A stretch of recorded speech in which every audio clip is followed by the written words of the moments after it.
Hello, Namaste. Welcome to Andhra Prabha.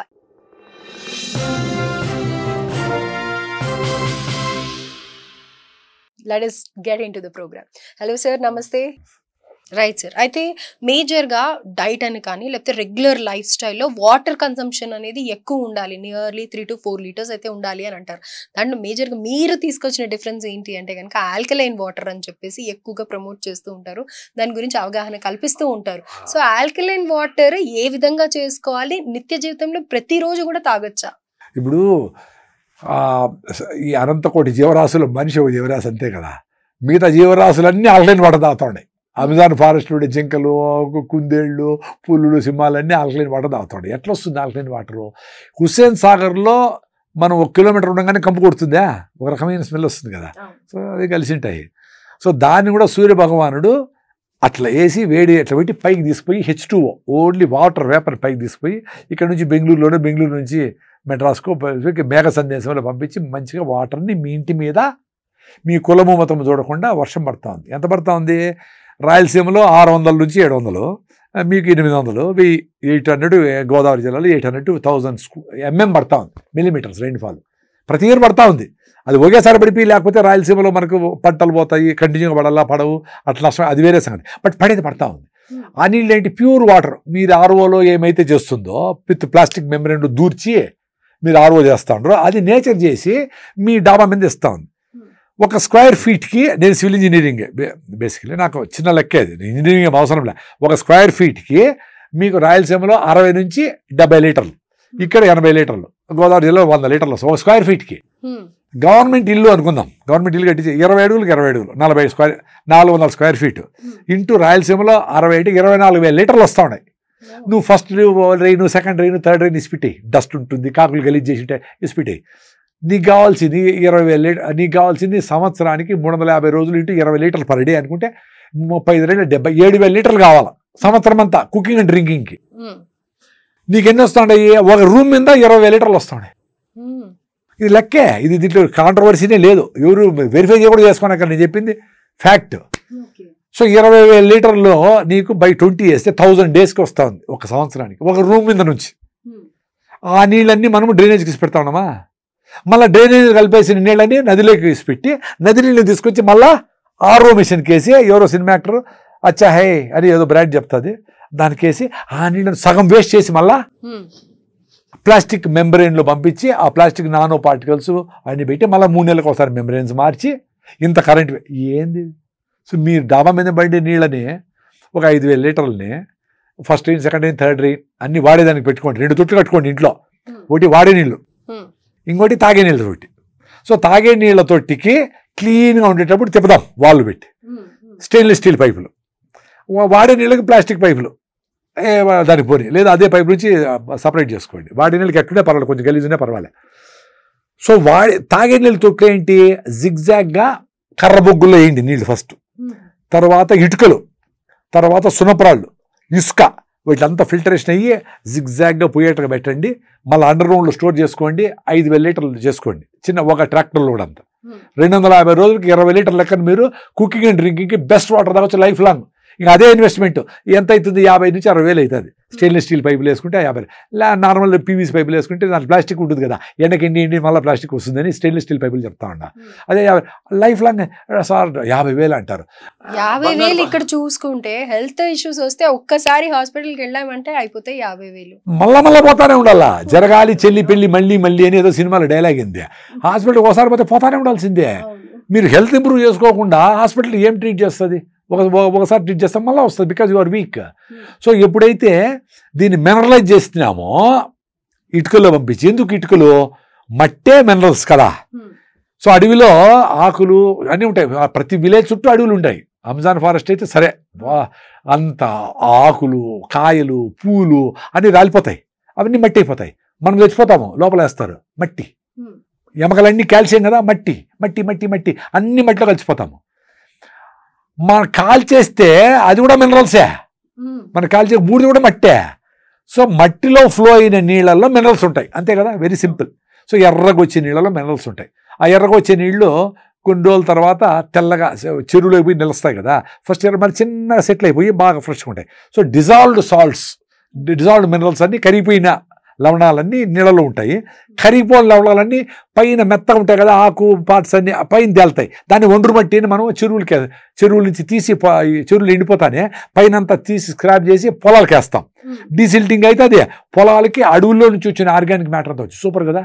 అది అద్భుతంగా చేసింది పెద్దోళ్ళు చేసింది. సో మినరల్ వాటర్ ఎర్రగా ఉండే నీళ్ళను కూడా పులులు సింహాలు జింకలు తాగి చెంగు చెంగు ఎగరుతాయి.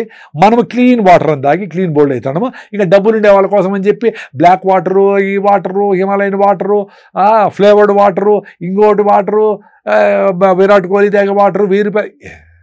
ఏంద్రా స్వామి, మరి ఎంత బుర్ర లేకుండా చేసి జనాల్ని తిప్పేసి కంపు చేసి పెడతా ఉండరు. సో అడవులను సంరక్షించుకుంటే అడవుల్లో పడి నీళ్లు సూపరు. సరే అడవులు లేవు అనుకుందాం, మనం అడవులు సృష్టించలేము, మనకు అంత శక్తి లేదు. మీ ఇంటి మీద ఇప్పుడు కూడా పడతా ఉంది కదా, మీరెవరు చూడకుండా వర్షము పడతా ఉంది. ఒక 50 mm ఇట్లోట్లో మీ ఊర్లో కూడా పడుతుంది. ఆ పక్క ఊర్లో ఎక్కువ పడింది అంటే ఒక 100 mm ఇట్లోట పడతా ఉంది. మనకు 2 మాన్సూన్లు ఉన్నాయి, సౌత్ వెస్ట్ మాన్సూను, ఈసారి నైరుతి ఋతుపవనాలు, ఈసారి ఋతుపవనాలు 2 పడతాయి మాకైతే రాయలసీమలో. ఆ నీళ్ళని వచ్చేటప్పుడు దీంట్లో ఫ్లో చేసి ఒక తొట్టి కట్టుకొని ఎత్తిపెట్టుకోండి. Very simple. ఎప్పుడు సన్లైట్ పడదో నీళ్ళు చెడిపోవు, పాచి పట్టవు, పురుగులు రావు, ఏమి రావు. 2011 నుంచి ప్రకృతి వరంలో అవే తాగుతాం. అయితే సార్ ఇప్పుడు ఆల్కలైన్ వాటర్ అని చెప్పేసి ఏం చేస్తున్నారంటే కీరా వేయటము, పుదీనా వేయటము, నిమ్మకాయ వేయడం, ఆరెంజ్ వేయడం ఇలా చేస్తున్నారు కదా, అది కూడా పర్వాలేదంటారా? వెజిటేబుల్స్ వేసి అది బేసికలీ పర్వాలే. యాక్చువల్ మినరల్స్ అనేది మనకి మట్టిలో రావాలా. ఓకే, కీరా వేసుకుని దాంట్లో ఏం మినరల్స్ ఉంటాయి, ఏమో ఆల్కలైన్ అవుతుంది, ఆ టెస్ట్ చేసి చూసుకొని అసిడిక్గా లేకుండా చేసుకుంది అయితే మంచిదే. మనము బాడీ ఆల్కలైన్గా ఉంటుంది, మన బాడీ 7.3 ఉంటుంది pH. సో మనం అసిడిక్గా ఉండే వాటర్, ఇప్పుడు వాటర్ RO చేస్తే అసిడిక్ అవుతుంది, కూల్ డ్రింక్లు ఇంకా అసిడిక్. సో అసిడిక్గా ఉండే వాటర్ తిరిగితే దాన్ని ఆల్కలైన్ చేసుకునే దానికి మనం వేడి తాగితే పొట్టకి పోయేటప్పటికి నార్మల్ టెంపరేచర్కి వచ్చేస్తుంది. కూల్ డ్రింక్ తాగినా లోపల పోయేటప్పుడు వేడి అయిపోతుంది, ఎనర్జీ ఖర్చు పెట్టుకుంటే ఇది వేడి చేసుకో. అట్లా ఈ ఆల్కలైన్ వాటర్ని, అసిడిక్గా ఉండే వాటర్ని ఆల్కలైన్ చేసుకునే దానికి ఏదో కష్టపడుతుంది. ఎముకల నుంచి కాల్షియం తీసుకోనో ఏదో మార్పులు జరిగి ఆల్కలైన్ చేసుకుంటే న్యూట్రల్ చేసుకుంటుంది. సో ఈ ప్రాసెస్లో ఎముకలు, జాయింట్స్ అన్ని వీక్ అవుతా వస్తాయి అనేది ఒక సైంటిఫిక్ ఎవిడెన్స్. కొంతమంది డాక్టర్లు కూడా చెప్పినారు. సో RO నీళ్లు, కూల్ డ్రింక్స్ ఇవన్నీ తాగకూడదు, అసిడిక్గా ఉండేవి తాగకూడదు, ఆల్కలైన్ ఉండాలి. మీ బ్లడ్ కూడా ఆల్కలైన్ pH ఉంటే మీకు జబ్బులు రావు, క్యాన్సర్ని ఫైట్ చేస్తుంది, జబ్బును ఫైట్ చేస్తుంది. ఉపవాసం ఉంటే క్యాన్సర్ ఫైట్ చేస్తుంది అని కనిపెట్టిన దానికి యషునోరి ఒసూమి అనే ఒక సైంటిస్ట్కి నోబెల్ ప్రైజ్ వచ్చింది. యషునోరి ఒసూమి, జపాన్ సైంటిస్ట్, ఆన్ ఆటోఫేజీ అని కొట్టండి వస్తుంది. అంటే ఎలకలకి ఏవైతే స్టార్వ్ చేశారో ఉపవాసం వాటికి క్యాన్సర్ సెల్స్ కూడా నశించిపోయినాయి. సో మనుషులు కూడా అంతే, ఉపవాసం ఉండండిరా, ఏకాదశి కన్నా ఉపవాసం ఉండండిరా, 14 రోజులు తినండి, 14 రోజులకు ఒకసారి ఏకాదశి వస్తుంది, అప్పుడన్నా మీరు ఫుడ్ తినద్దంటారా. ఏకాదశి అంటే ఆ రోజు రైస్ మాత్రం తినకుండా ఇడ్లీలు, దోశలు, ఫ్రూట్ సాలడ్, ఐస్ క్రీమ్లు అన్నీ తింటారు. అది ఎట్లా? అది ఫుడ్ అంటే ఫుడ్డే, ఆపేసేయాలా. నేను పెద్ద అసిడిటీ పేషెంట్ చెప్పినా కదా, రేపు ఏకాదశి అంటే ఈరోజు ఆపేస్తా, సాయంత్రం గూట్లో దీపం నోట్లో ముద్ద, 6 గంటలకు నా ఫుడ్ అయిపోతుంది. నిన్న 5:30కి నేను తినేసి మా ట్రైన్ ఎక్కిన, అంతే, పొద్దున్న తిన్నా ఇక్కడ, నో ఫుడ్. 36 hours ఈరోజు నిలిపేసి రేపు ఎల్లుండి పొద్దున్న వరకు ఏం తిన్నాను. మరి నాకు 12 ఏళ్ల ముందర ఈ ప్రాబ్లము. నేను ఇప్పుడు మధ్యలో ఆకలేదు, ఎందుకు బాడీ అదే కొంచెం ఆకలేసి అనిపించింది అనుకో, సారీ మా నువ్వు డ్రామా చేస్తాను అని చెప్పి నీళ్ళు తాగుతా, ఫినిష్డ్. ఇంకా మైండ్ డ్రామా చేసేది, నీ పొట్టలో ఉండే కొవ్వు అన్ని లాక్కుని అది వాడుకుంటుంది. అందుకని ఏ జంతువైనా బాగా తినేసి ఫుడ్ తిరిగినప్పుడు మళ్ళీ పడుకుంటాయి, హైబర్నేషన్ పోతాయి, 6 నెలలు అది పడుకునే ఉంటుంది. దూరపు ఎలుగుమంటలు అన్నీ మంచు పడిపోయి ఏం దొరకదు కదా ఫుడ్ అది మంచు పడిపోకముందర బాగా తినేసి. అట్లా మనకు తింటానే ఉండాం కదా, సో గ్యాస్ ఫామ్ అవుతుంది, అయ్యో మళ్ళీ ఇంకేదో అయిపోతుంది అని అనుకోకుండా నీళ్లు తాగాలి. అంటే గ్యాస్ట్రిక్ ట్రబుల్ ఉండే వాళ్ళకి అది కాదు, లోపల ఎరోజన్స్ ఉండి, పుండ్లు పడి, అసిడిటీ ఉండి, ఆల్సర్ చేయలేరు, చేయకూడదు, ఇంకా డ్యామేజ్ అవుతుంది. ఫస్ట్ బండిని బాగా ప్రిపేర్ చేయాలా, టైర్లో గాలి బాగుండాలా, గేర్లు అన్నీ బాగుండాలి, మళ్ళీ ఫ్లైట్ పోయేది. ఇట్లా కుంటుకుంటా ఉండేవాడికి నువ్వు ఉపవాసం ఉంటే సస్తాడు వాడు. సో వాడి లోపల ఎరోషన్స్, నాకు ఎరోషన్స్ పోయినాయి, ఇప్పుడు నేను ఉండగలను. మరి డాక్టర్ 2 hours ఒకసారి తినమన్నారు కదా, ఎక్కడ 36 hours no food, only water, full energy, ఇట్లే మాట్లాడుతూనే ఉంటాను. రెండో రోజు అంటే ఈరోజు నిలిపేస్తా కదా, రేపంతా 0, ఓన్లీ వాటరే.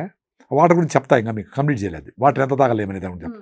సో నెక్స్ట్ రోజు పొద్దున 6కో 7కో రాగి జావతో స్టార్ట్ చేస్తా. మా ఇంట్లో నేను రాగి జావ నేనే పొద్దున లేచి 4కో 5కో ఎప్పుడు లేచా ఇంత పెద్ద గిన్నెకి చేసి పెట్టేస్తా, 10 గ్లాసులు. నేను 4 గ్లాసులు తాగుతా, ఇంకా 6 గ్లాసులు అయ్యో వేస్ట్ అయిపోతుంది తాగుతారు, వేస్ట్ అయినా పర్వాలే తాగుతారు కదా, అట్లా కుట్ర చేస్తాను నేను, వేస్ట్ తాగి అది తాగి వాళ్ళు ఎక్స్పీరియన్స్ అయితే మళ్ళీ తాగుతారు. రాగి జావ చేసేది పెద్ద పని కాదు. అంతమంది పాప నా వైఫ్ చేసేటప్పుడు పొద్దున్న 5కి లేపించి చేసేవాడిని. రాగి జావ ఏముంది పిండి అనేది తెలియదు కదా ఆమె, నాకు నేర్పించి నేనే చేసి పెడతా ఇప్పుడు ఆమెకి. సో అట్లా పొద్దున్నే రాగి జావ తాగి నా ప్రాబ్లం అంతా సాల్వ్ చేసుకున్నా. కాబట్టి నేను ఇప్పుడు ఉండగలను, ధైర్యంగా ఉండగలను. ఫస్ట్ అయితే తేనె నిమ్మకాయ 2 కలుపుకొని పెట్టుకొని ఉపవాసం ఉండే రోజు 2 అవర్స్కు ఒకసారి అంతంత తాగుతా ఉండేవాడిని. తర్వాత ఆపేసి చూసిన, ఉత్త నీళ్ళు తాగిన బాగానే ఉంది. మళ్ళీ నీళ్ళు కూడా తాగకుండా నిర్జల ఉపవాసం కూడా చేసిన బాగానే ఉంది. బాడీ బాగా ట్యూనప్ అయింటే ఏమవుతుందమ్మా, చాలా మంది చాలా జంతువులకు నీళ్లు దొరకవు, ఆహారం దొరకదు, ఏదో కష్టపడతాడే కదా. మనం ఎంత రోజులు కరెక్ట్గా ఫుడ్ తింటాము, 1 గంట 2 గంటలు లేట్ అయితే టెన్షన్ అయిపోయి షివరింగ్ వచ్చేసి ఏమేమి అయిపోయింది అంటారు. అది మైండ్ చేసే మ్యాజిక్, రియల్ కాదు. మైండ్ చెప్తాది స్మెల్ వచ్చింది, 1 గంట అయింది. అదే అంటే జబ్బుతో వచ్చేది కాదు. జబ్బు లేకుండా హెల్తీగా ఉండే వాళ్ళకి కండిషనింగ్లో నేను మధ్యాహ్నం తినలా, పొద్దున్నే నాకు లేట్ అర్లీగా లేచేసిన, 1 గంట తక్కువ నిద్రపోయినా అని చెప్పి అనవసరంగా ఆవిలింతలు తెచ్చుకొని ఆవిలిస్తా, అయ్యో పొద్దున్న 1 గంట నిద్ర తక్కువ పోయినా నేను ఏడుస్తా. 4 ఇడ్లీలు బదులు 3 ఇడ్లీలే తిని ఎప్పుడెప్పుడు మధ్యాహ్నం అవుతుందా బకెట్ బిర్యానీ తెద్దామని కసిగా తింటా. ఎన్ని మైండ్ చేసే మ్యాజిక్లు. అయితే సార్ వాటర్ ఎన్ని లీటర్స్ తీసుకోవాలంటారు? యాక్చువల్గా వాటర్ అనేది 2 లీటర్ల కండిషన్ ఏం లేదు. ఇప్పుడు నా బాడీ బాగా హైడ్రేషన్ అయ్యింది, నాకు నోట్లో బాగా నీళ్ళు ఊరుతూ ఉన్నాయి, దప్పని ఫీలింగ్ లేదు. ఇంత మాట్లాడినా ఏం మనం బ్రేక్ అయ్యి తీసుకోలేదు కదా, సాయంత్రం కూడా మాట్లాడతా ఇట్లే కావాలంటే మీరు మాట్లాడతారు. సో బాడీ హైడ్రేట్ అయ్యి బాగుంటే అవసరం లే నీళ్ళు. బయట వర్షం పడతా ఉంటుంది, ఇంట్లో కూర్చొని ఉంటావు, ఎక్కడికి పోవు, బాగా పొద్దున్న రాగి జావ తాగినావు, బాగా ఫ్రూట్స్ తిన్నావు, మంచి ఫుడ్ తిన్నావు, ఫైబర్ ఉండే ఫుడ్ తిన్నావు. ఫైబరు బాగా నీళ్ళలో నానబెట్టి ఫుడ్ కుక్ చేసినప్పుడు ఆ ఫైబర్ పీచు పదార్థం నీళ్ళని లాక్కొని పట్టుకొని ఉంటుంది. సో అవి కూడా లోపల పోతే మీకేం హైడ్రేషన్ అనే మాటే ఉండదు, డిహైడ్రేషన్ అనే మాటే ఉండదు. బాగా హైడ్రేట్ అయ్యి స్కిన్ అంతా బాగా మెరుస్తా బాగుంది, అవసరం లే. అదే నువ్వు ఎండలో పోయినావు, అంత కండిషన్ లేదు ఎక్కడ కానీ. అది మీ బాడీని అవేర్గా నువ్వు ఫ్రెండ్లీగా ఉంటే నీ బాడీతో నీ మైండ్ అది చెప్తాది, దప్పైతుందిరా అంటది. ఫస్ట్ నువ్వు తెలివివాడు 1 గ్లాస్ నీళ్ళు తాగేసావు థ్యాంక్స్ అని చెప్తుంది. లేదు బిజీగా ఉండవు, చాలా మంది బిజీగా ఉంటారు కదా. అదే మాకు రాయలసీమలో సామెత ఉంది, నిమిషం తీరిక లేదు దమ్మిడి ఆదాయం లేదు అని. అట్లా వీడు పరిగెత్తానే ఉంటారు, ఎందుకు పరిగెత్తాడో తెలియదు. 1000 కోట్లు సంపాదించాడు అయినా పరిగెత్తానే ఉంటాడు. నీ సీతాఫలకాయ తినలేవు, జామకాయ తినలేవు, పిల్లలతో ఆడుకోలేవు, టైమే లేదప్ప. ఎందుకు రా స్వామి టైం లేదు, చచ్చిపోంటాను ఆయన, టైం లేకపోతే ఎందుకు బతికిండేది. సంపాదించేసినావు, తినేదానికి టైంలే, పిల్లలు నీ ఫ్రెండ్ దగ్గర పోయేదానికి టైంలే, మీ అమ్మతో గడిపోయిన టైంలే, ఇంకెందుకు బతికిండేది. నువ్వు టార్గెట్ పెట్టుకో, నీ అప్పులు లేవు, నీ ఫ్రెండ్స్కి 10 రూపాయలు ఇచ్చేట్లా ఉండవు, అంతే చాలు. ఇంకా బాగా నీ ఏమో నువ్వు చార్ధామ్ పోతావు, నువ్వు కొడైకెనాల్ పోతావు, నువ్వు ట్రెక్కింగ్ పోతావు, నీ కోరికలు తీర్చుకోరా అయినా. అయితే సార్ ఇప్పుడు మీరు నాకు నీళ్ళు తాగేది కంప్లీట్ చేయాలి. ఇంకా అదే కంప్లీట్ చేయండి. వీళ్ళు ఏం చేస్తారంటే 6 లీటర్లు అని పెట్టుకోండి టార్గెట్. వర్షం పడతా ఉంటుంది, చల్లగా ఉంటుంది, పనే చేసిండవు, చెమటే పట్టదు. చెమట పోతే ఎక్కువ ఎండలో నువ్వు విజయవాడలో నువ్వు మేలో పోతే ఆ ఎండలో బాగా పని చేస్తే ఇంత చెమట పోతుంది, నీళ్ళు దప్పి అవుతుంది. ఆ దప్పి అయినప్పుడు తాగుతావు, ఆ దప్పి అయినప్పుడు పోస్ట్పోన్ చేసావు, నోరు పెడతకట్టకపోతుంది, మాట్లాడేదానికి కష్టమవుతూ ఉంటుంది. అప్పుడు మళ్ళీ నువ్వు నీళ్ళు తాగకుండా టీ తాగుతారు, లేదా కూల్ డ్రింక్ తాగుతారు, అది ఇంకా డిహైడ్రేషన్ కారణమవుతుంది. ఇంకా పోయిందనుకో యూరిన్ ఎల్లో వచ్చి మంట పుడుతుంది, రే ప్లీజ్ అంటుంది. మళ్ళా నువ్వు టీలు అయినావు అనుకో యూరిన్ ట్రాక్ ఇన్ఫెక్షన్లు వస్తాయి, ఎక్కువ వస్తూ ఉంటాయి. నీళ్ళు తాగకుండా ఉంటుంది. వాళ్ళకి అవసరం తాగడంలే, చాలామందికి అవసరము తాగడంలే. వాడు ఇంకా పోస్ట్పోన్ చేశాను అనుకో కిడ్నీలో డైమండ్లు వస్తాయి. డైమండ్లు 1.5 లక్షలు పెట్టి తీసి డాక్టర్ ఇస్తే నా డైమండా అని అప్పుడు డబ్బాలో పెట్టుకొని అప్పుడు నీళ్ళు తాగుతాడు. అంటే నువ్వు నీళ్ళు తాగాలంటే డైమండ్ రావాలి నా కిడ్నీలో. అంత అంటే నువ్వు కాన్షియస్గా లేవు, నీ దప్పు అవుతా ఉందని చెప్పినప్పుడు నీళ్ళు తాగాలనేది కండిషను. అది ఫుల్ఫిల్ చేయడంలే. టీ తాగుతాడు, బిస్కెట్ తింటాడు, ఇంకేందో ఫుడ్ తింటాడు, నీళ్ళు తాగడంలే. సో అట్లా కండిషన్ ఏం లేదు. చాలామంది కండిషన్ పెట్టుకొని వర్షాకాలంలో అసలు బయటే పోయినప్పుడు కూడా రాత్రి 8 గంటలకు 9 గంటలకి 2 లీటర్లు తాగి పడుకొని రాత్రంతా బాత్రూమ్ పోయి నిద్ర పట్టలేదు అని మళ్ళీ డాక్టర్ దగ్గరికి వస్తారు. అసలు రాత్రి అవసరమే లేదు నీకు బాడీకి నీళ్లు, ఎందుకు రావాలా? భోజనం చేయేటప్పుడు తాగకుండా ఏదో గొంతు పట్టుకుంటే ఒక గుట్క తాగి ఎందుకు లోపల ఉండే యాసిడ్స్ అని డైల్యూట్ అవుతాయి. వెరీ సింపుల్, అది కామన్ సెన్స్. అది వేడిగా ఉండే నూనెలో నువ్వు బజ్జీలు వేస్తే కాలుతాయి, చల్లగా అయిపోతే నువ్వు నీళ్లు 1 గంట ముందర తాగేసి ఉండాలి, హైడ్రేషన్ అయ్యి బాగుండి. మళ్ళీ ఆ టైంకు 1కి మోంచేయాలంటే నువ్వు 12 క్లోజ్ చేస్తే నీళ్ళు తాగేది. 1కి నువ్వు బాగా ఆకలి, ఈ జ్యూసెస్ అన్ని కరెక్ట్గా వస్తే బాగా డైజెషన్ అవుతుంది. నువ్వు అన్ని పోస్ట్పోన్ చేసి 20 రూపాయలు బాటిల్ కొనరు ఎవరు, డబ్బులు ఎక్కువను వాట్ ఎవర్ రీజన్. ఇంటికి వచ్చి భోజనం పాటు కూర్చొని అబ్బా గటగడా 2 గ్లాసులు తాగేస్తావు, అప్పుడు తింటావు. సో అప్పుడు డైజెషన్ ప్రాబ్లమ్స్ ఇవి వచ్చేదానికి ఛాన్స్ ఉంది. అందరికీ రావాలని ఏం లేదు, ఛాన్స్ ఉంది. సో నీళ్ళు తాగేది భోజనం మధ్యలో తాగండి. సాయంత్రం 5-6 తర్వాత అవసరం లే నీళ్లు. 6 గంటలకు మీ భోజనం కంప్లీట్ అయిపోతే మళ్ళీ ఏం అవసరం లే. నీకు దప్పి ఆకలి అనిపిస్తే అంత నీళ్ళు తాగండి అంతే. బాడీకి ఒకసారి ట్యూనప్ చేస్తే అది పాపం హ్యాపీగా అర్థం చేసుకుంటుంది. నువ్వు పొద్దున్నే 5 గంటలకు 2 రోజులు వేసావు అనుకో, 3 రోజులు అదే లేపుతుంది. నువ్వు 4 రోజులు వాకింగ్ రన్నింగ్ పోయినావు అనుకో గ్రౌండ్లో, అదే లేపుతుంది. లేరా అని కాంతారాల సినిమాలు బాగుంటుంది అట్లా లేపుతుంది అదే. అప్పుడు లేచి మళ్ళీ పడుకుంటే నోరు మూసుకో అని. మన బాడీ కాన్షియస్గా ఉంటే చెప్పింది వింటాం, వినం మనం. Right sir, thank you sir, thank you so much.